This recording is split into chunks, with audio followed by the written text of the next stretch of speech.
మాజీ మంత్రి అంబటి రాంబాబును జైల్లో పెట్టి సమాజానికి ఎటువంటి మెసేజ్ ఇవ్వాలనుకుంటున్నారో చెప్పాలంటూ సీఎం చంద్రబాబును ప్రశ్నించారు మాజీ మంత్రి కురసాల కన్నబాబు. గతంలో ముద్రగడను కూడా అక్రమంగా నిర్బంధించి దారుణంగా హింసించారని ఫైర్ అయ్యారు. అంబటిపై ఒకే అంశంపై ఏకంగా 36 కేసులు నమోదు చేయడం దారుణమన్నారు. ఒక కాపు నాయకుడు, ఒక సీనియర్ నాయకుడు, సుమారు 40 సంవత్సరాల నుంచి రాజకీయాల్లో బాగా పరిణితి ఉన్నవాడు, గతంలో ఎప్పుడూ రాజకీయంగా తప్పులు చేసిన చరిత్ర లేనివాడు, అలాంటి అంబటి రాంబాబు గారిని తీసుకొచ్చి ఇవాళ రాజమండ్రి సెంట్రల్ జైల్లో పెట్టి ఏం సాధిద్దామని, ఎలాంటి మెసేజ్ ఇద్దాం అనుకుంటున్నారు మీరు? మాకు అర్థమవుతోంది. ఎందుకంటే ఈ రాష్ట్రంలో మీరు కొన్ని సామాజిక వర్గాల్ని టార్గెట్ చేయడం అనేది మీరు అధికారంలోకి వచ్చినప్పుడల్లా అది చాలా సహజం అయిపోయింది.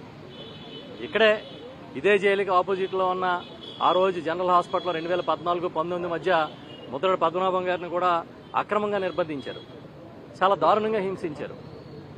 ఇవాళ మళ్ళీ ఆయన ఇంటి మీద దాడి చేసి, అంబటి రాంబాబు గారి ఇంటి మీద దాడి చేసి, ఆయన్ని వీరంగం సృష్టించి, ఆయన ఆఫీస్ పగలగొట్టి తగలబెట్టి బాంబులేసి, పెట్రోల్ బాంబులేసి, పైగా ఏదో వైఎస్ఆర్ పార్టీ ఒక అరాచకమైన పార్టీ లాగా మీరు ప్రచారం చేయాలని ప్రయత్నం చేస్తున్నారు.